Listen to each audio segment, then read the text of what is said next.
नमस्कार, प्रणाम। मैं गौरव सिंह। आज हम लोग टेस्ट सॉल्यूशन देख रहे हैं एडवांस मैथ्स का। और आप हर बार के भांति इस बार भी क्या करना है आपको कि आप पहले टेबल चेयर पे बैठ जाइए, एक एक सवाल पहले आप लगाइए पाउच करके, फिर हमारा सॉल्यूशन देखिए और देखिए कि आप कैसे अटेम्प्ट कर रहे थे और उसको हम कैसे सोचवाए हैं। क्योंकि जीतने और हारने का अंतर सिर्फ सोच का ही है बच्चे।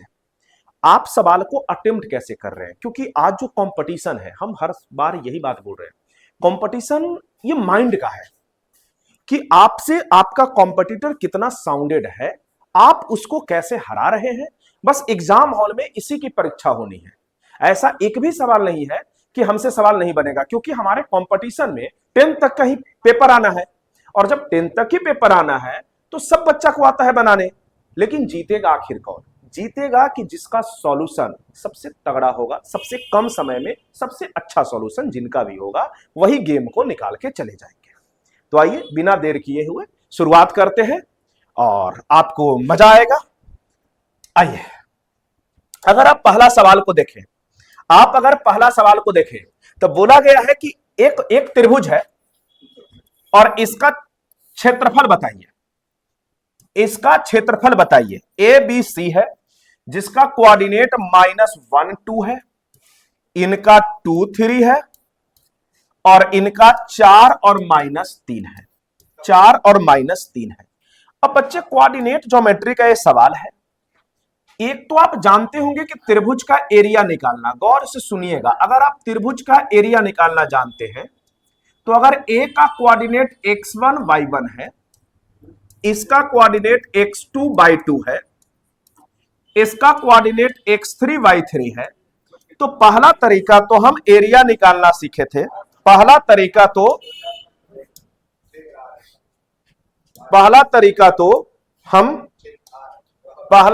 तो हम एरिया इनका निकालना सीखे थे कि इनका एरिया होता है ये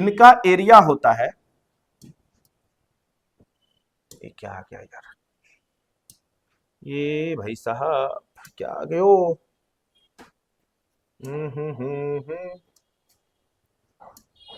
कोई नहीं। इसका जो एरिया निकालना होता है ये होता है हाफ इंटू, अगर आप x1 को लोगे तो अंतर लेना होगा x1 वाला y1 नहीं, y2 माइनस y3 प्लस अगर x2 को लोगे तो x2 का y2 नहीं लेना है, y3 माइनस y1 लेना है। और उसी तरीके से अगर x3 लोगे तो इसका y3 नहीं, y1 माइनस y2 लेना है, y1 माइनस y2 लेना है। अब गौर से देखना कि आपने y2 से शुरू किया था, y2 पे खत्म कर दिया। एक तरीका तो ट्रायंगल का एरिया जब तीनों कोऑर्डिनेट दिया हुआ है तो एक तरीका तो ये है एरिया निकालने का, दूसरा तरीका मेरे बच्चे, दूसरा तरीका जो हम आज आपको सिखा रहे हैं कि अगर ट्रायंगल का कोऑर्डिनेट दिया हुआ है, अगर भैया 3 वर्टेक्स का कोऑर्डिनेट दिया हुआ है और अगर एक वर्टेक्स का, देखो 3 लाइन से उसका कोऑर्डिनेट को बताते हैं, अगर एक कोऑर्डिनेट 0 0 है, दूसरा कोऑर्डिनेट मान लो A और B है और तीसरा कोऑर्डिनेट अगर C और D है, तो ट्रायंगल का एरिया डायरेक्ट हो जाएगा हाफ इंटू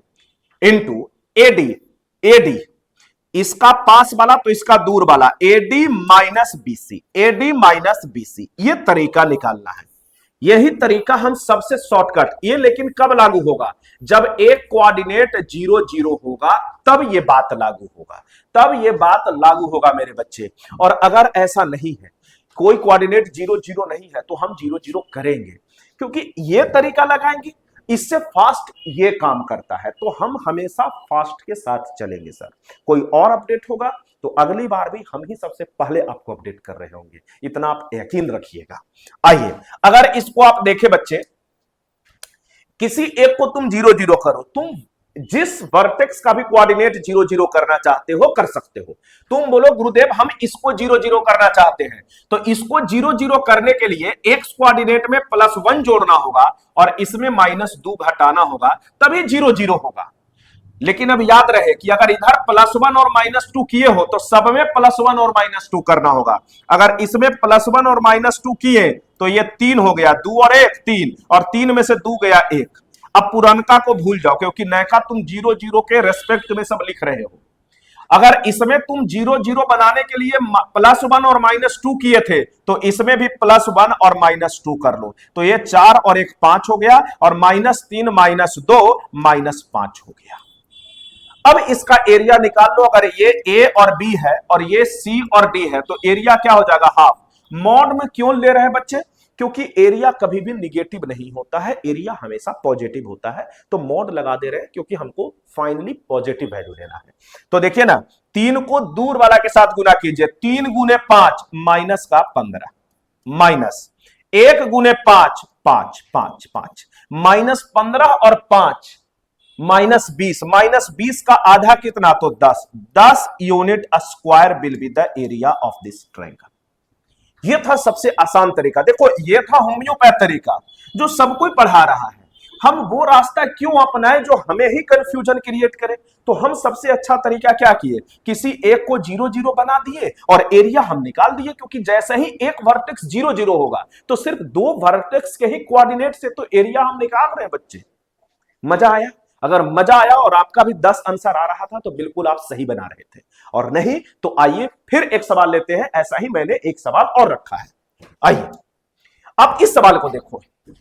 बोल रहा है क्वाड्रिलैटरल है गुरुजी, एक चतुर्भुज है, एक चतुर्भुज है मेरे भाई, एक चतुर्भुज है जिसका कोऑर्डिनेट एबीसीडी का कोऑर्डिनेट हमको दे रखा है। ए का कितना दिया हुआ है, ए का दिया हुआ है 6 और -3, 6 और -3। बी का मेरे बच्चे -4 और -2। सी का मेरे बच्चे 3 और 1, और डी का 5 और 0, 5 और 0। बच्चे एक बात बताओ, एक बात बताओ, एक बात बताओ, तुम नहीं जानते हो कि सर किसी भी क्वाड्रिलैटरल का एरिया निकालना है तो उसके अगर अगर अगर आपको समझ में नहीं आ रहा है तो इसके डायगोनल को आप मिला दे। जैसे ही आप डायगोनल को मिलाओगे तो ये 2 ट्रायंगल बन जाएगा। कितना ट्रायंगल बन जाएगा, 2 ट्रायंगल बन जाएगा। और ट्रायंगल का एरिया निकालने हमको आता है कि किसी भी एक वर्टेक्स का कोऑर्डिनेट 0 0 कीजिए और ट्रायंगल का एरिया निकालिए। तो किसको 0 0 करे, तुम जिसको बोल दो हम उसी को 0 कर देते हैं। अगर तुम चाहते हो कि इसको 0 0 हम कर दे तो एगो तो 0 है ही है छोटू, एक को जो 0 करने के लिए हमको क्या करना होगा, तो तुम बोलोगे कि गुरुजी 5 को 0 बनाने के लिए -5 घटाने होंगे, -5 घटाने होंगे आपको। हम बोले ठीक है साहब, और 0 तो ये तो 0, यानी कि -5 और 0 हमको सब में से घटाना होगा, हमको सब में से घटाना होगा छोटू। तो देखो तो इधर -5 और 0 कर दिए, इधर भी हमको -5 और 0 घटाना होगा, -5 और 0 लिख डालो ना छोटू। 6 में से -5 गया तो कितना आ गया सर जी, -1, सॉरी +1 आ गया, और -3 में से 0 गया तो 3, 1 और 3 इसका कोऑर्डिनेट आया। पुराना को भूल जाओ, पुराना को भूल जाओ। -4 -5 -9 -2, पुराना को भूल जाना है साहब। 3 में से -5 चला गया तो -2, और 1 में से 0 गया, एक ही सर, एक ही सर, पुराना भूल जाओ। अब देखो तो एक वर्टेक्स अगर 0 0 है मेरे बच्चे तो क्या इसका एरिया हम नहीं निकाल देंगे, इसका एरिया होगा हाफ इंटू, गौर से देखना, +1 को -2 से गुना करोगे तो -2, -3 को -9 से गुना करोगे तो भाई साहब 9 तिया 27, 27 और 2 29, 29 का आधा कितना, तो 14.5, 14.5 सेंटीमीटर एरिया इसका आ गया। अब अगर इसका एरिया निकालना है, देख रहे हो लोड दिमाग पे लेना ही नहीं है, कैलकुलेशन फ्री करना है सर।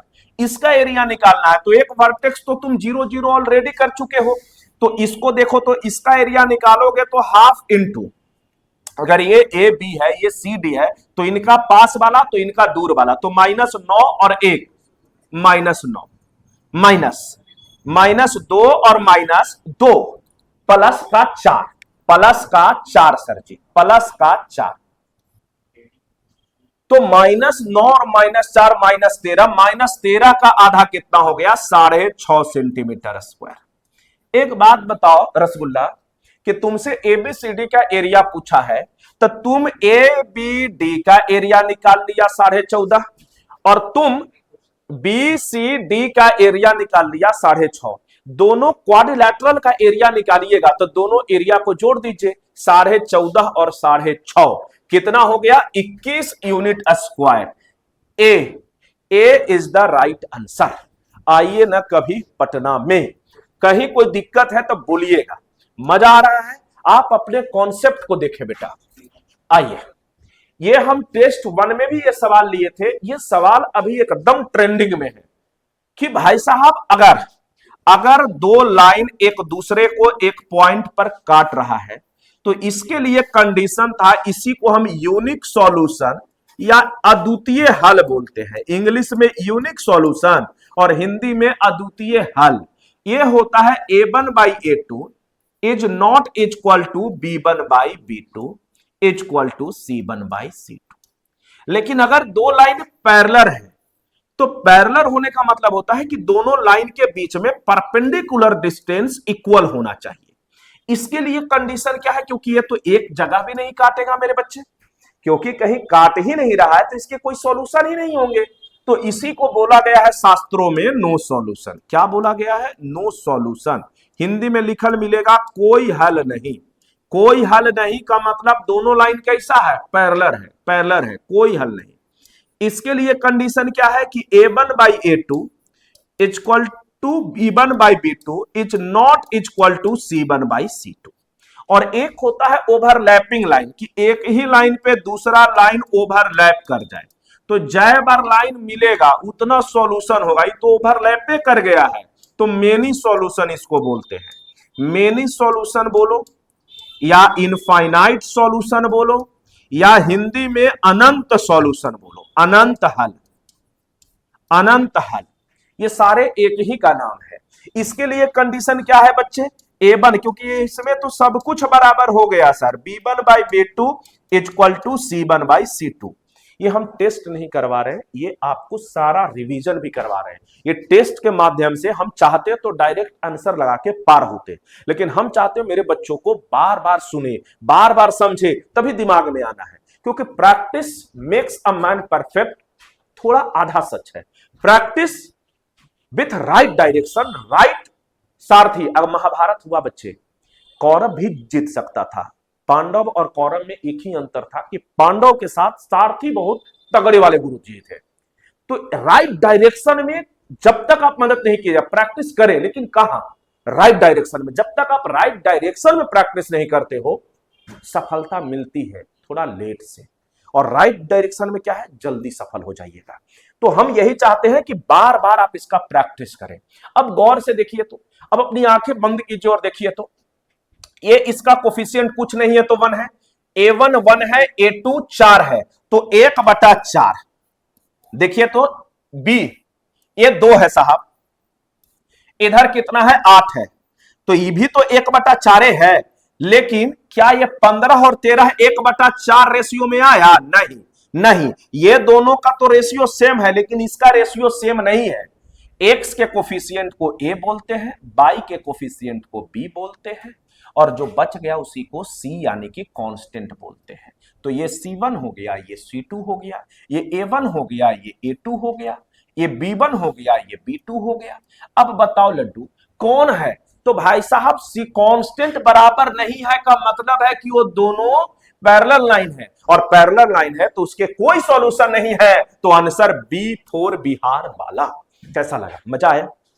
अगर ये होता तो हम क्या बोलते, इंटरसेक्टिंग एट 1 पॉइंट, और ये होता तो हम बोलते कोइंसिडेंट, मतलब संपाती है। तो यही तो 3 कंडीशन होते, यही 3 घुमा फिरा के पूछ रहा है। मजा आ रहा है, मजा आ रहा है, तो आगे बढ़िए, आगे बढ़िए मेरे बच्चे।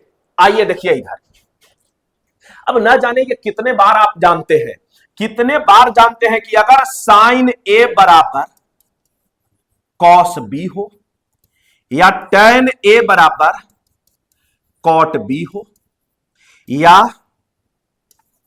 कॉसेक ए बराबर सेक बी हो, अगर ये तीनों भैया लिखा हुआ है, ये तभी लिख सकते हैं ना छोटू, ये तभी लिख सकते हैं जब a प्लस बी का सम 90 डिग्री हो। जब a प्लस बी का सम कितना हो तो 90 डिग्री हो। गुरु साइन के साथ कोई और कोण और कॉस के साथ कोई और कोण ना चलबो रे बाबा, ना चलबो। ये तो तभी पॉसिबल है ना जब ये दोनों कोणों का सम 90 डिग्री हो जाए। ये दोनों कोणों का सम 90 डिग्री हो जाए तो देखो ना, साइन के साथ ये क्या है 3a, ये एंगल है बेटा। कॉस के साथ एंगल क्या है a माइनस 26। ये दोनों का सम कितना होना चाहिए लड्डू 90 90 90। तो 4a 26 उधर जाएगा तो 90 प्लस 26 116 116 4 से काट दीजिए, 4 दूना 8 4 नमा 36। ए का मान कितना है बच्चे तो सर 29 आ गया। और बोला गया कि 3a एक्यूट एंगल है तो a का मान क्या होगा, तो a तो भैया हमसे 29 बोला ही। A4 आइए ना कभी हमारे पटना में। अच्छा लग रहा है, अच्छा लग रहा है। देखो रिवीजन ये था, ये तब होगा जब a प्लस बी का सम 90 डिग्री हो। तो एग्जैक्टली आपको रिवीजन भी करते चलना है और वो अप्रोच भी। देखो टेस्ट के माध्यम से ना आप अप्रोच, आज एग्जामिनर यही पूछना चाह रहा है कि आप इस सवाल को तो बना लिए, क्या इसके आगे पीछे का भी बात आपको पता है, तो हाँ भाई हमको पता है। आइए अगला सवाल, अगला सवाल मेरे बच्चे ठीक वही। देखो तो अब मजा आया कि सर साइन के साथ कोई एंगल और कॉस के साथ कोई एंगल, ये तभी बराबर होगा गुरुजी जब इन दोनों का सम क्या होगा 90 डिग्री होगा। अरे बोलो बोलो, इसका सम कितना बच्चे 90 डिग्री। अब देखो तो 48 और 13, 48 और 13 8 3 11 4 1 5 1 6 61 61 61 उधर जाएगा तो घटेगा, उधर जाएगा तो घटेगा। 90 में से 61 चला गया सर, तो कितना बचा बच्चे सी। बोलो कोई दिक्कत है तो बोला जाए, कोई दिक्कत नहीं है सर। देख रहे हो सवाल तो ऐसे ही। अच्छा इनको देखो, इनको अगर तुम वापस जाओ तो देखो तो tan A बराबर हमने cot B लिखा था। देखो अब बात को एग्जामिनर कैसे घुमा रहा है। अब सुनो, tan A को tan A ही रहने दो। क्या हम cot B को 1/tan B लिख सकते हैं? आप बोलो धूमधाम से लिख सकते हैं गुरुजी, कहीं कोई दिक्कत है ही नहीं। अब डू द क्रॉस मल्टीप्लीकेशन अगर आप करोगे बेटा तो ये tan A into tan B बराबर क्या हो जाएगा लड्डू तो 1 हो जाएगा। और ये भी कब पॉसिबल है, अरे इसी का तो ये बदला हुआ बात है लिखने की कला। तुमको भी तो भाई जब कुछ तुम बोलते हो उनको टेक्स्ट करते हो वो नहीं समझ पाते हैं तो तुम फिर गूगल सर्च करते हो कि इसको जापानीज में क्या बोला जाता है, इसको अमेरिकन लैंग्वेज में क्या बोला जाता है। तुम भी तो सीखते हो ना सर, तो वही चीज तो है। फ्रांसीसी शब्दों में क्या बोला जाता है तो वही तो है, सिर्फ बदल तो दिए है सर। ये भी कब होगा, ये भी कब होगा मेरे लड्डू कि जब a प्लस बी का सम कितना होगा 90 होगा। अब ये कोई सवाल बचा, बताओ ये कब पॉसिबल है, जब इन दोनों का सम 90 डिग्री होगा। तो 4 थीटा प्लस 6 थीटा का सम ये बोलने के लिए कितना होना चाहिए 90 डिग्री। 6 4 10, 10 थीटा अगर 90 है दोस्त तो थीटा 9 हो गया। थीटा कितना हो गया 9। और हमसे थीटा नहीं पूछा है, कॉट 5 थीटा। तो देखो ना थीटा अगर 9 है तो 9 पचे 45। और ये भाई साहब आगा पाजी को भी पता है कि कॉट 45 का मान कितना होता है 1 होता है, 1 होता है D4। D4 दरोगा आंसर। आइए यह सवाल को देखिए, यह सवाल टेक्स्ट किया गया था आपके कॉन्सेप्ट को कि sir cos A plus B क्या होता है गुरुजी। आपसे पूछा गया था साइन A माइनस बी क्या होता है गुरुजी। अब देखो तो cos A plus cos B क्या होता है प्रभु, तो यह होता है cos A into cos B, plus है ना बच्चे तो माइनस हो जाएगा, minus sine A into sine B, sine A into sine B.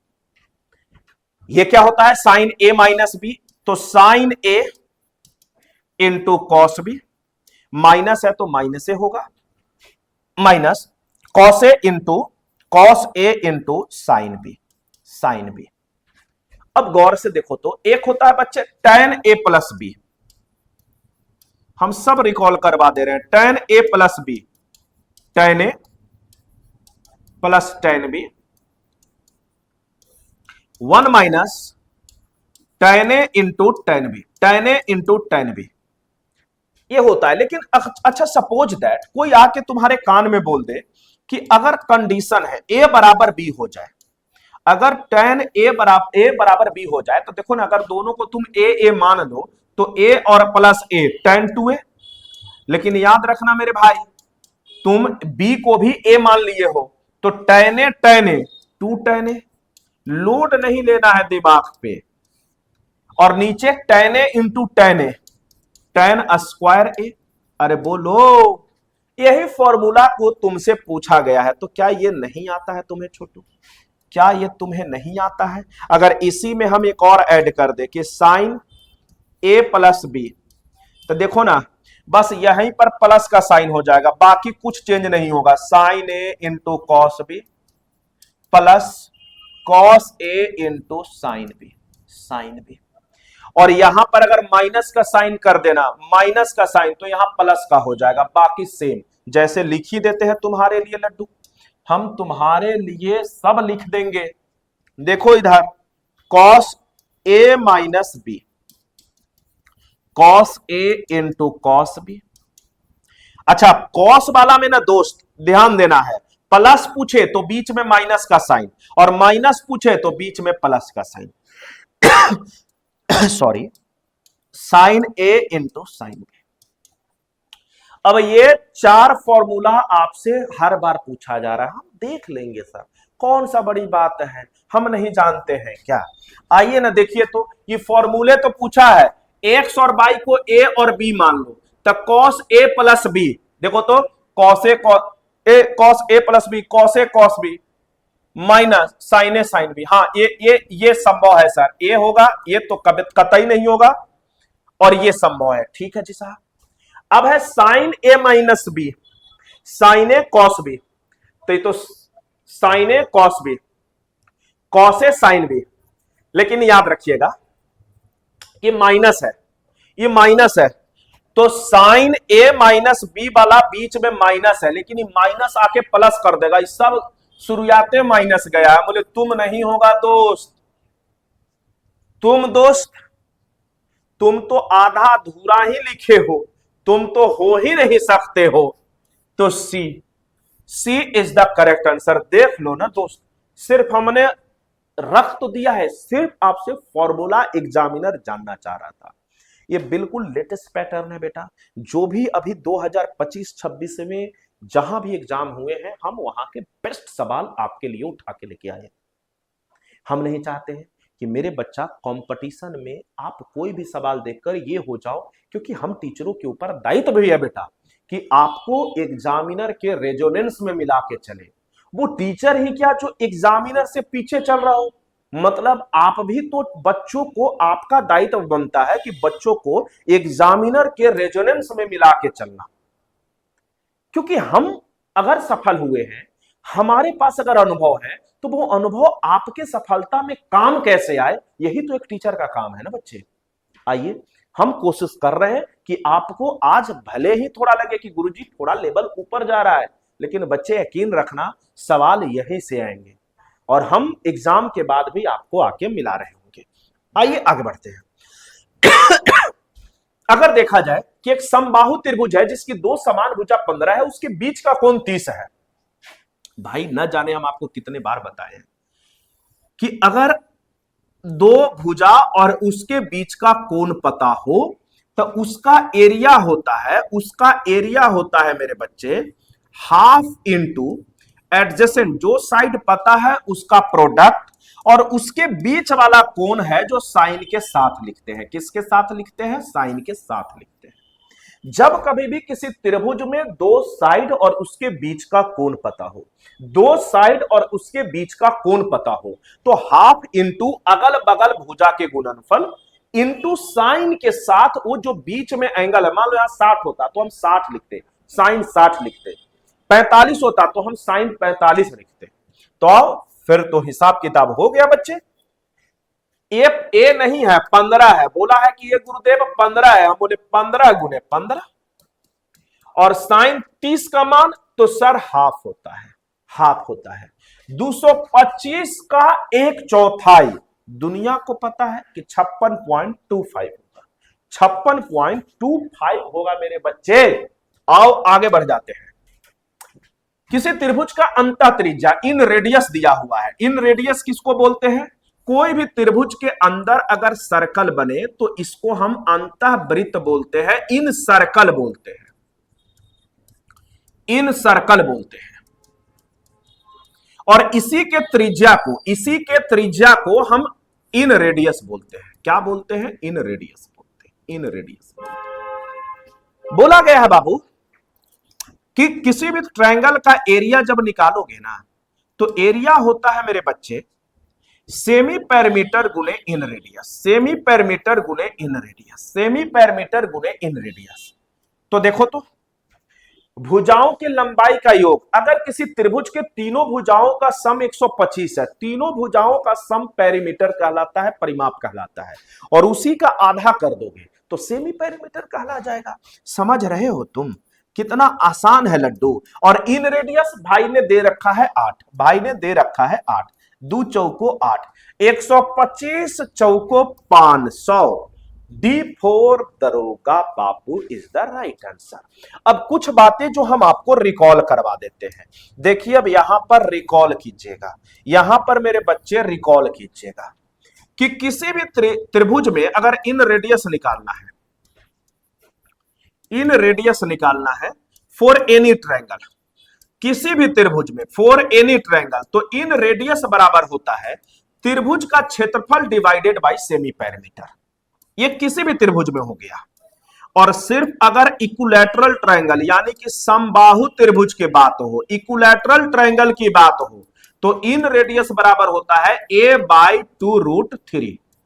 अगर हम समकोण त्रिभुज में फॉर राइट एंगल ट्रायंगल, गौर से सुनते रहना, for right angle triangle, for right angle triangle में अगर हम इन रेडियस निकाले तो p + b - h का आधा, P फॉर परपेंडिकुलर लंब, B for base, H for hypotenuse, इसका आधा।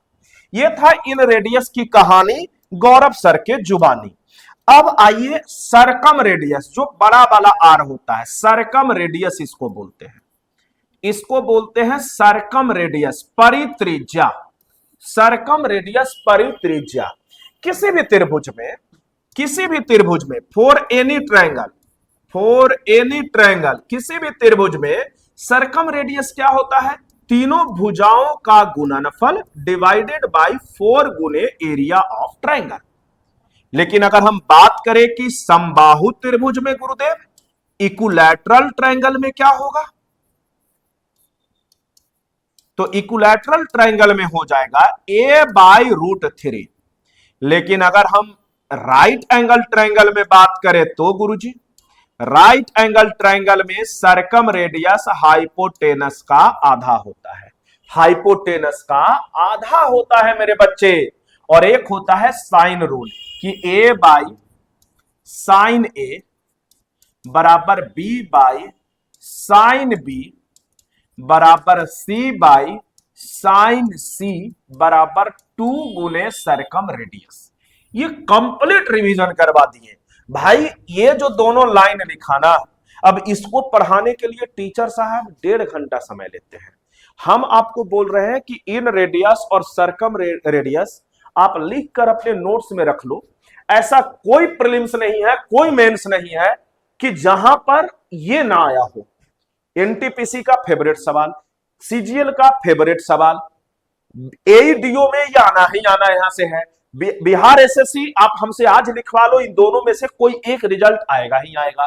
तो ये रिजल्ट आपको कहीं कॉपी में एकदम घोर के पी जाना है, मतलब दिमाग में इंस्टॉल कर लेना है। आइए, तो आंसर लग चुका था सर हम लोगों का। आगे बढ़ते हैं। मजा आ रहा है तो आप अपना कमेंट और लाइक प्यार देना मत भूलिए। आइए 10 नंबर सवाल, 3600 के गुणनखंडों की संख्या बताइए। ठीक है, देखिए यार, एक तो आप ऐसे ब्रेक कर सकते हो जैसे आप बचपन में करते थे एलसीएम मेथड से, लेकिन हम कह रहे हैं कि अगर कोई भी डिवाइजर, गुणनखंड, फैक्टर की बात हो, कोई भी फैक्टर की अगर बात हो गुरु, तो रूल नंबर 1, सबसे पहले तो आपको सबसे पहले प्राइम बेस में तोड़ दीजिए, इसको प्राइम बेस में ब्रेक कर दीजिए, ब्रेक कर दीजिए, ब्रेक करें।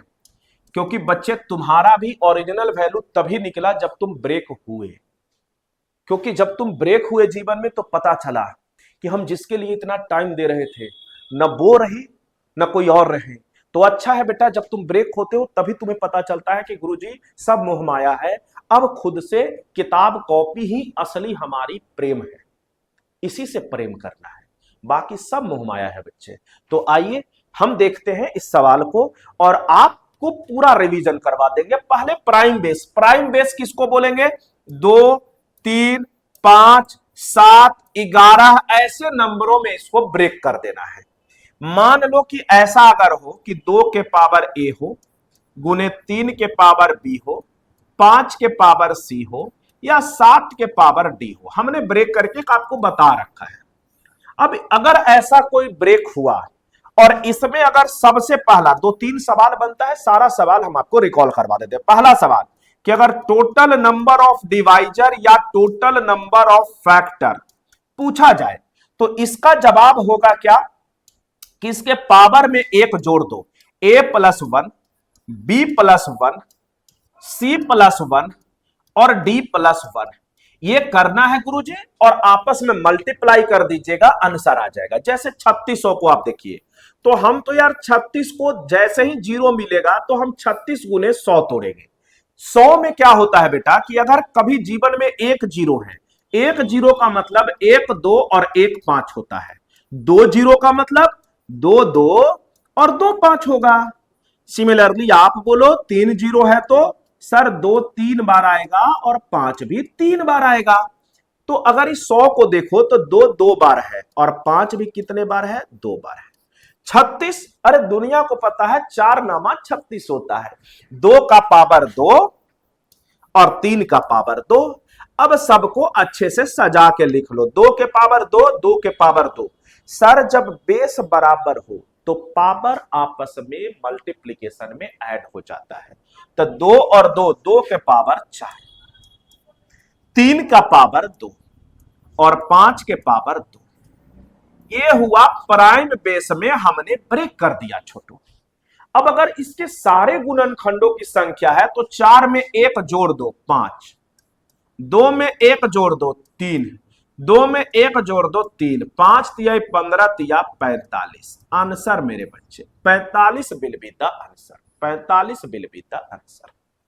ये था तरीका नंबर 1, कहानी का पहला। अब दूसरा कॉन्सेप्ट सुनिएगा, हम इसको मिटा रहे हैं, सुनते रहना बच्चे, मजा आएगा तुम्हें। अभी अभी तो मैथ क्या है ना यार, एकदम थ्रिलर आना चाहिए। मैथ इतना सही सब्जेक्ट है ना कि मैथ में जब तक थ्रिलर नहीं आए मजा नहीं आता है मैथ सीखने में। सर अगर आप गौर से इसको देखें तो आज आपको एक मैं बात बता रहा हूं कि कोई भी परफेक्ट स्क्वायर का टोटल नंबर ऑफ फैक्टर हमेशा ऑड होगा। तुम कोई भी परफेक्ट स्क्वायर ले लो लड्डू, उसके टोटल नंबर ऑफ फैक्टर हमेशा क्या होगा? तो ऑड होगा, विषम होगा, विषम होगा। क्या 3600 परफेक्ट स्क्वायर है सर? हम बोले हाँ लड्डू, देखो ना ये 60 का ही तो स्क्वायर है, तब तो 3600 का टोटल नंबर ऑफ डिवाइजर बोलो चाहे टोटल नंबर ऑफ फैक्टर बोलिए, ऑड होगा। हम बोले 200%। तो 44 मेरे अंगने में तुम्हारा क्या काम है? 42 मेरे अंगने में तुम्हारा क्या काम है? तुम तो इवन हो। और 43 को देखो तो इंस्पेक्टर, 43 ऑड तो है लेकिन 43 एक प्राइम नंबर भी है, 43 एक प्राइम नंबर भी है छोटू। तो लिख लो कि सर ऑड होगा ना कि प्राइम होगा, ना कि प्राइम होगा छोटू। तो एक बात बताओ, 43 प्राइम नंबर है, प्राइम होगा क्या? हम बोले नहीं होगा।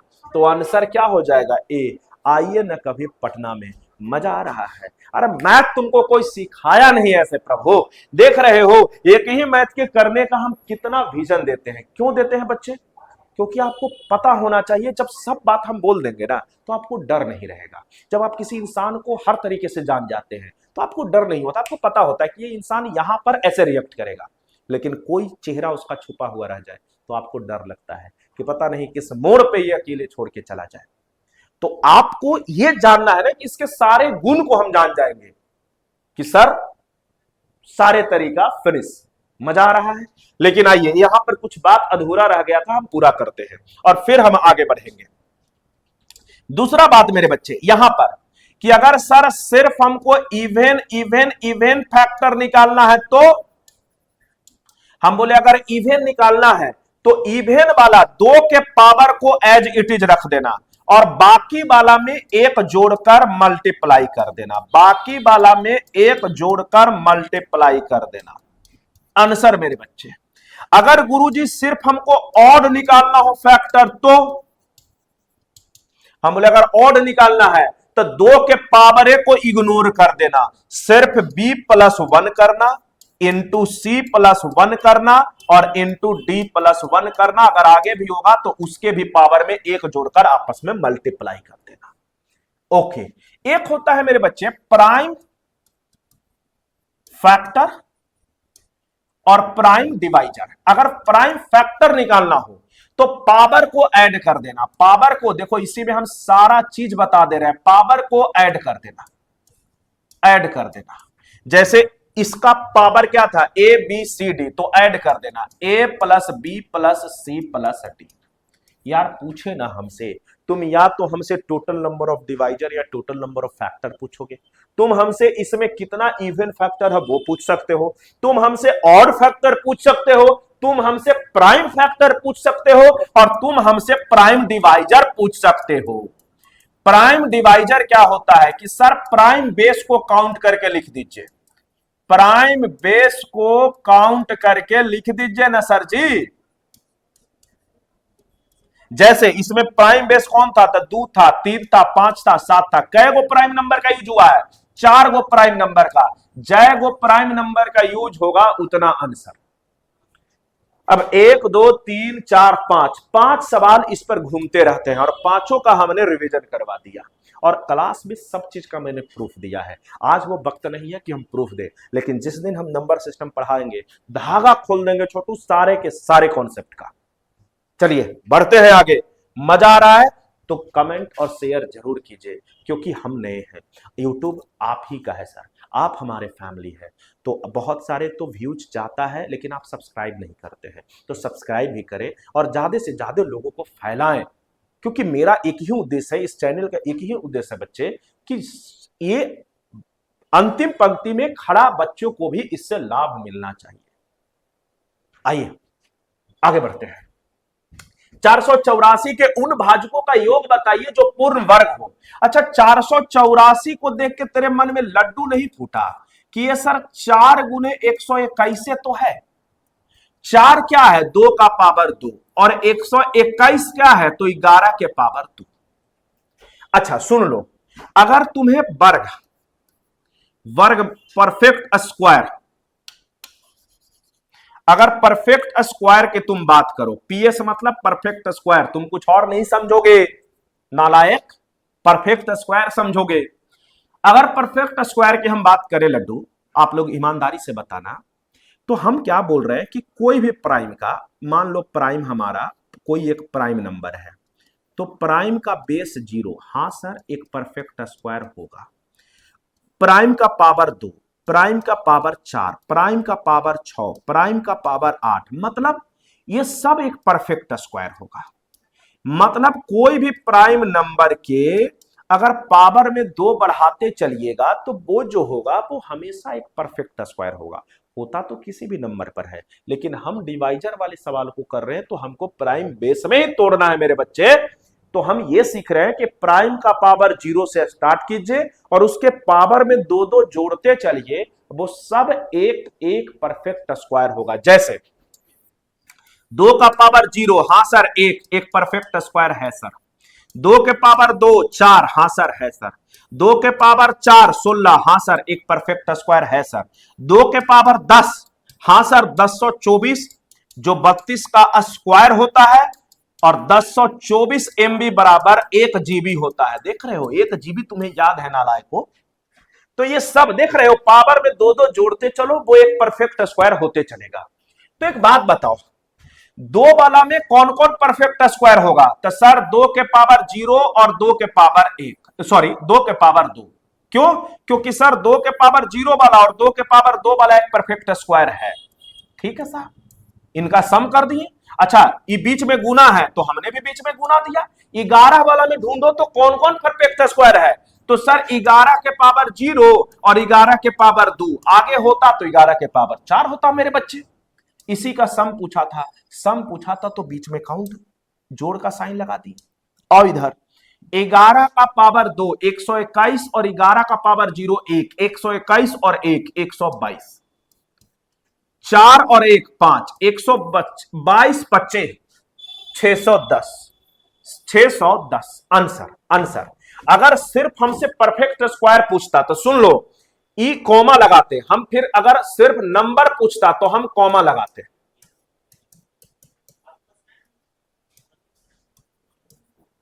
इसमें कै गो है? 2 गो, और इसमें कै गो है? 2 गो। तो टोटल कै गो होगा? जो परफेक्ट स्क्वायर होगा तो 4 गो।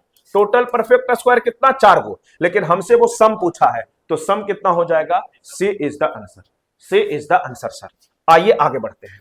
मजा आ रहा है? मजा आना ही चाहिए सर। 216 के विषम भाजकों का योग कितना है? 216 क्या है यार? अगर आप देखें तो 36 छक्का, 36 छक्का 216 होता है। 36 क्या है? अभी आप पढ़े हैं कि 2 के पावर 2 और 3 के पावर 2, और 6 क्या है? 2 गुने 3। हम तो ऐसे ही तोड़ते हैं छोटू, बाकी तुम एलसीएम लेके भी तोड़ सकते हो, हमको तुमसे कोई आपत्ति विपत्ति नहीं है। अब इसको कर लो, 2 के पावर 2, 2 के पावर 1, 2 के पावर 3, ये 3 के पावर 2, 3 के पावर 1, 3 के पावर 3, बाकी सब खत्म। 216 यही था, इन्हीं के लिए हम इतना पापड़ बेल रहे थे। आ जाइए सर, अब इसको देखिए। अब अच्छा इसको सुनो, 2 के पावर 3 क्या है पता है? इसका बेसिक बात बताते हैं। ये मैक्सिमम पावर को शो करता है।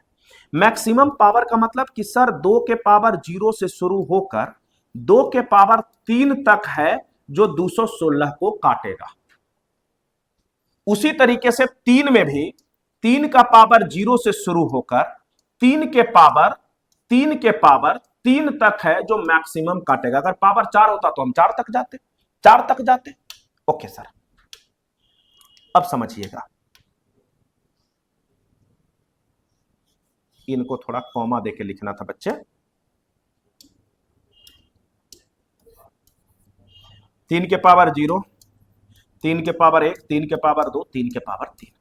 अब गौर से देखिए, तुमसे विषम भाजकों का योग पूछा है, तो इसमें विषम कौन कौन है? तो सर 2 के पावर 0, हाँ सर विषम है सर। और विषम कौन है सर?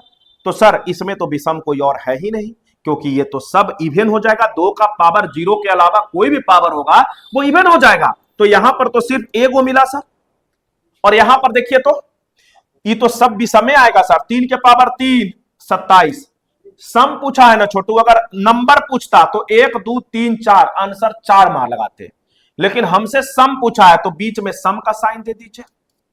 27, 3 के पावर 2 9, 3 के पावर 1 3, और 3 के पावर 0 1। तो देखिए तो सर 27 और 3 30, 30 और 10 40 sir, 40 will be the answer.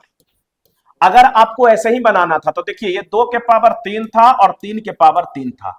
विषम का योग पूछे तो 2 को इग्नोर कीजिए। इसमें कौन कौन है? तो पावर 3 तक है, तो 3 के पावर 0, 3 के पावर 1, 3 के पावर 2, 3 के पावर 3, 3 के पावर 3। सम पूछा था, बीच में सम का साइन लगाएंगे और आंसर 40 ठोकेंगे। 27 और 3 30, और 9 और 1 10, 30 और 10 कितना? तो 40। मजा आ रहा है? मजा आ रहा है तो बिल्कुल कमेंट कीजिए, लाइक कीजिए और ज्यादा से ज्यादा सब्सक्राइब कीजिए। आइए, मजा आ रहा है तो आइए इधर। के 1 से बड़ी संख्या कोई भी विषम हो। अच्छा, ये मेरा टाइपिस्ट ने यार, ये ऊपर में था, पता नहीं उसको क्या हो गया है दोस्त। के पावर 33 माइनस के, ये है सही चीज। ये किससे विभाज्य है, यही सवाल पूछा है। देखिए यार, इस सवाल नहीं बवाल है, आप किसी भी प्रकाशन में देख लीजिएगा। ये बिहार एसएससी का पूछा हुआ है, ये भैया सीजीएल मेंस का सवाल पूछा हुआ है। तो ये बहुत बार एसएससी पूछ चुका है, चाहे सेंट्रल लेवल वाला चाहे राज्य वाला कोई एसएससी, ये बहुत बार पूछा है, इसीलिए हम ये सवाल लिए। इस सवाल को गौर से देखो।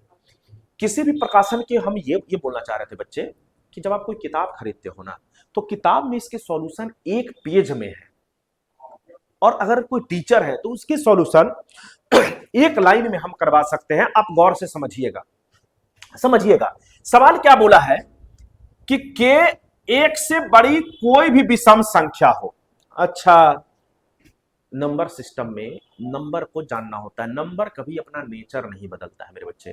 तुम क्या हो ना, आजकल के बच्चे क्या है ना कि इस गली में कुछ और उनका नेचर है, उस गली में कुछ और नेचर है, लेकिन नंबर कभी अपना नेचर नहीं बदलता है मेरे बच्चे। नंबर तब जैसे ट्रीट करता था आज भी वैसे ही ट्रीट करता है।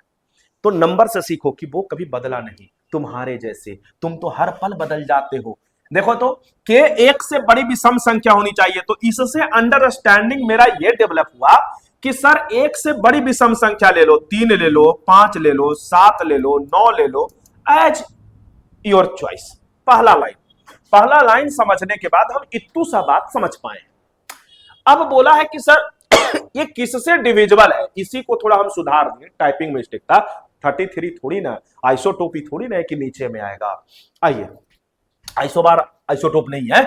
आइए सर जी, अब यही लाइन है, तो अगर यार केस एक से बड़ी है तो क्या हम 3 पर लेके चेक कर लें। पहले पुराना जमाना में देखते थे हमारी मम्मा लोग, अब तो कुकर आ गया है छोटू, पुराने जमाने में हमारे मम्मा लोग हांडी में तसला में चावल बनाती थी, और 1-2 चावल लेकर ही देख लेती थी कि चावल कि ये पका है कि नहीं पका है।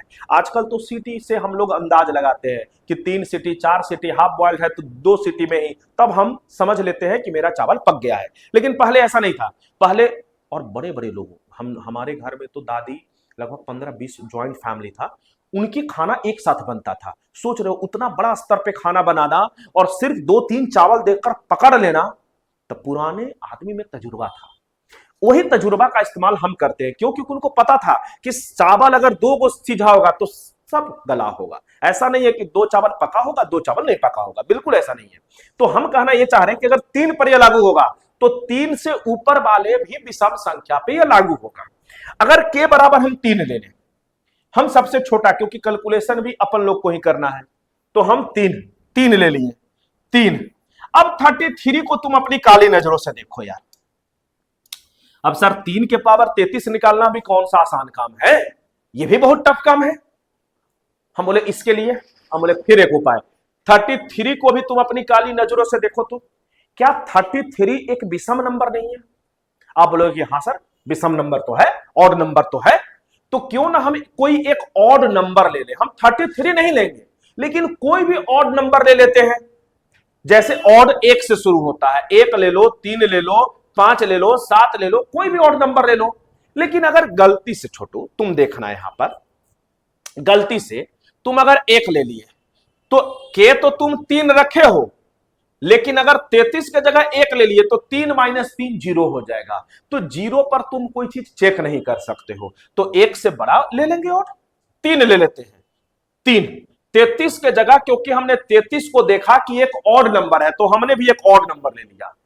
3 के पावर 3 27, 27 में से 3 गया कितना 24, यानी कि ये 24 से कटेगा या 24 के कोई मल्टीपल से कटेगा, तो 24 एक ही वो ऑप्शन में है आंसर।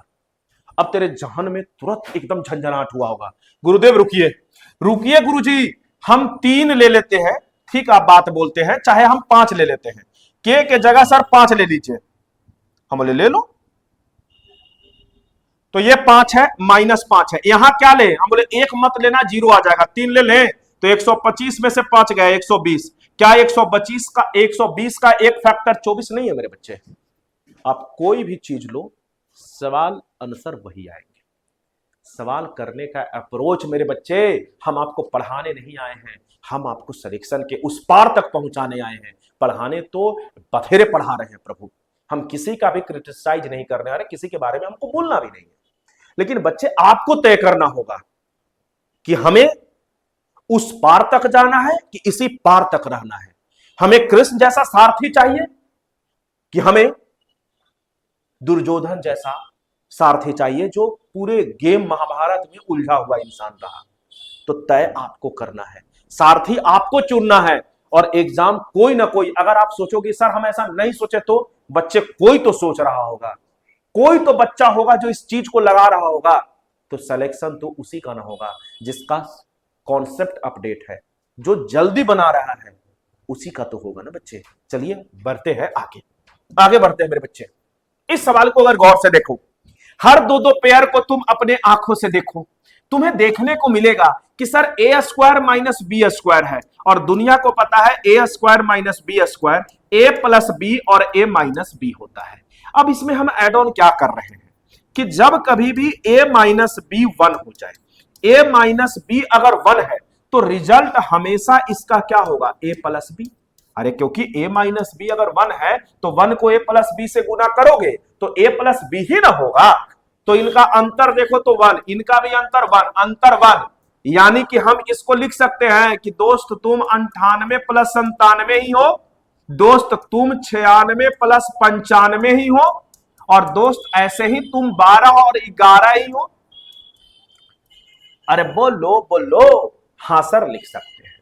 तो देखो तो ये एपी का सीरीज नहीं हो गया, जो कॉमन डिफरेंस 1 का है और 11 से लेकर 98 तक है, इसी का तो सम निकालना है। और एपी में एसएन टर्म तक का सम क्या होता है, नंबर ऑफ टर्म्स का आधा, first term plus last term, first term plus last term. Number of terms हम निकालना सिखा देते हैं। फर्स्ट टर्म 11 है मेरे बच्चे, और खत्म कहां पे हुआ है, 98 पे, 98 पे।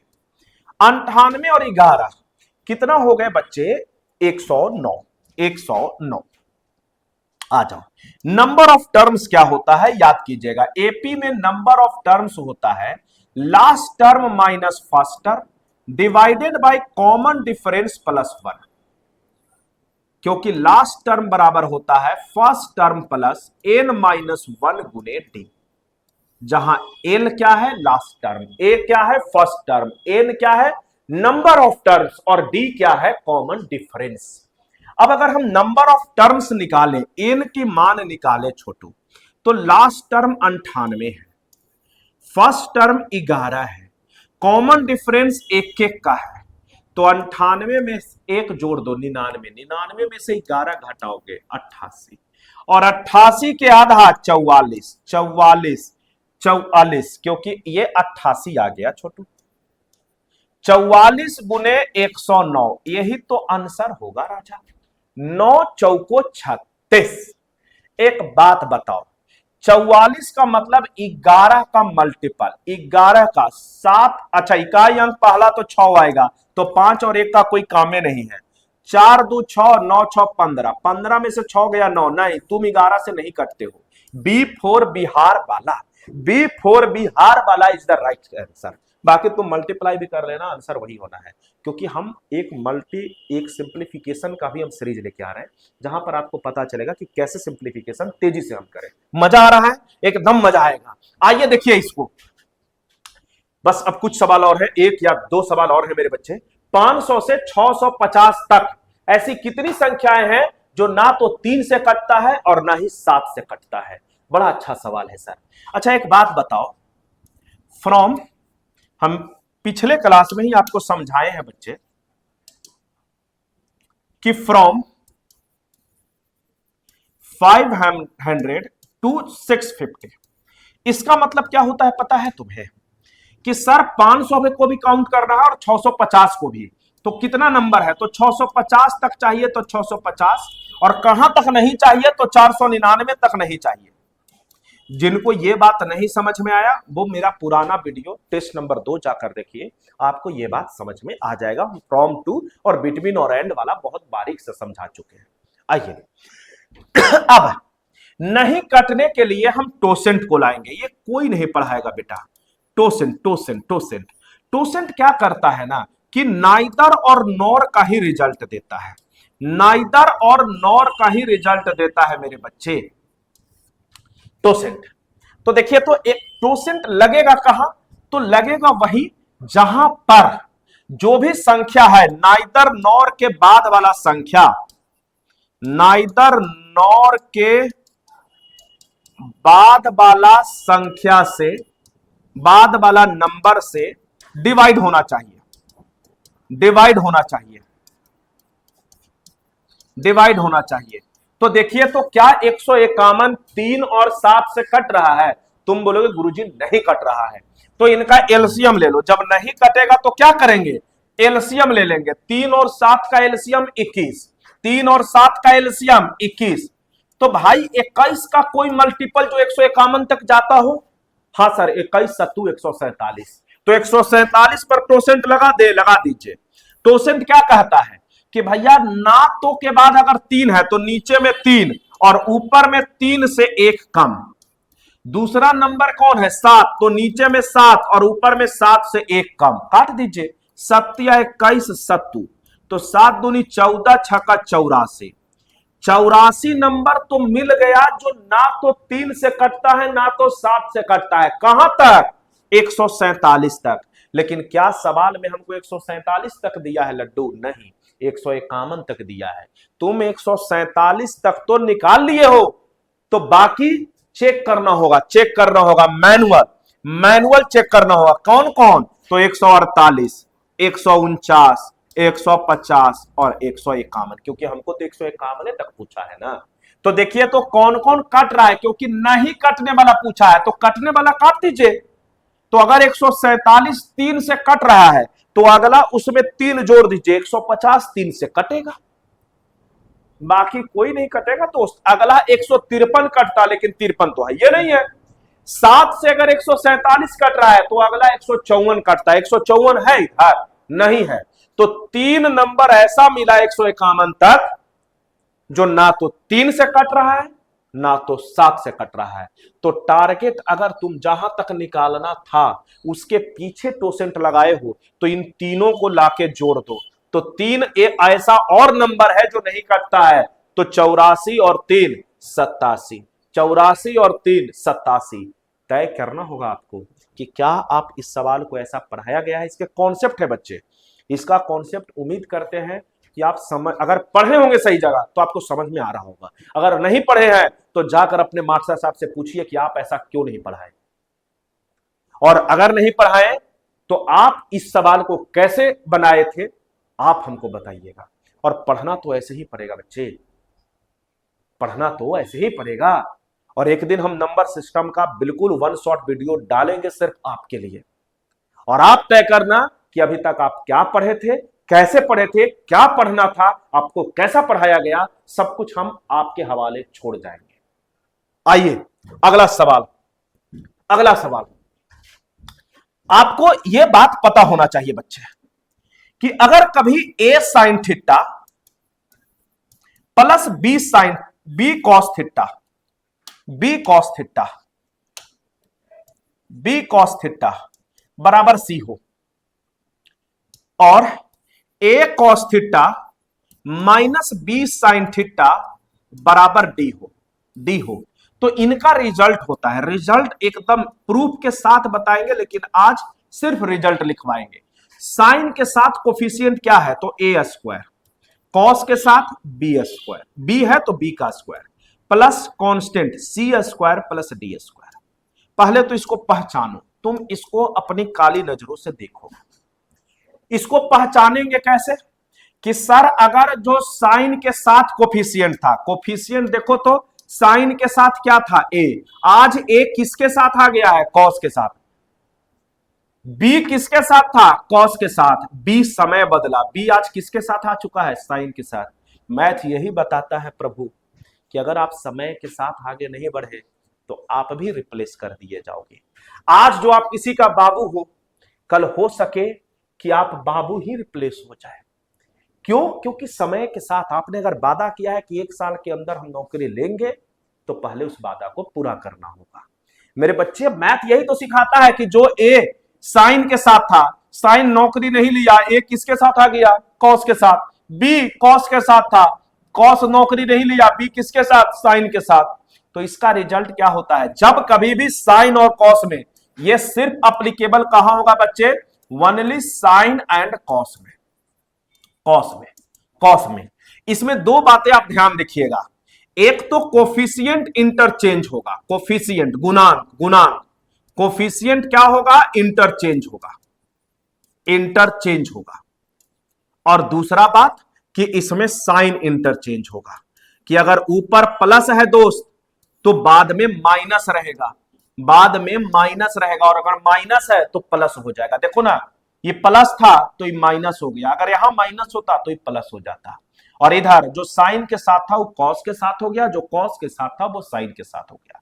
तो रिजल्ट हमेशा क्या होता है, ए स्क्वायर प्लस बी स्क्वायर बराबर सी स्क्वायर प्लस डी स्क्वायर। इसी पर यह सवाल पूछा है दोस्त, इसको अगर तुम देखो तो साइन और कॉस का कोफिशिएंट 1 है, तो 1 का स्क्वायर प्लस 1 का स्क्वायर बराबर क्या होगा, बराबर मेरे बच्चे इनका कोफिशिएंट क्या है, √2 साइन थीटा, इसका स्क्वायर और प्लस जो निकालना है उसका स्क्वायर, यही टी का वैल्यू निकालना है। तो याद रखना, cos theta minus sine theta का √2 साइन थीटा है, तो cos theta plus sine theta,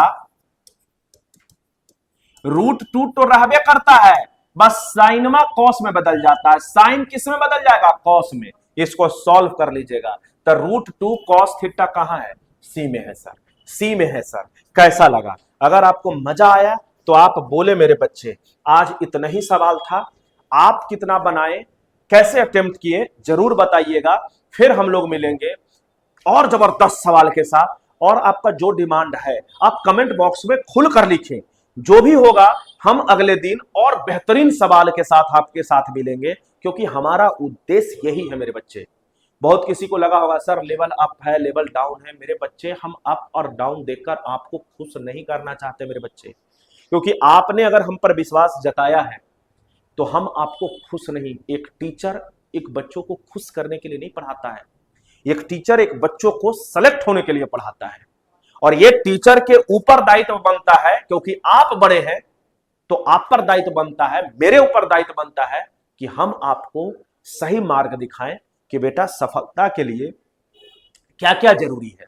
हम चाहते मेरे बच्चे तो आपको खुश करने के लिए भी बहुत सारे सवाल लेकर आ सकते थे, लेकिन हम चाहते हैं कि आज का करंट सिनेरियो क्या है, करंट एडीक्यूटी हो, चाहे टीसीएस हो, चाहे बिहार एसएससी हो, बिहार दरोगा हो, सोच क्या रहा है उस पर बात किया जाए, ना कि आपको खुश किया जाए। तो कैसा लगा, कमेंट बॉक्स खुला हुआ है, आप अपना राय जरूर दीजिएगा, और ज्यादा से ज्यादा प्यार दीजिए, लाइक कीजिए, सब्सक्राइब कीजिए। फिर मिलते हैं अगले दिन इसी उत्साह और उमंग के साथ, तब तक जय हिंद जय बिहार।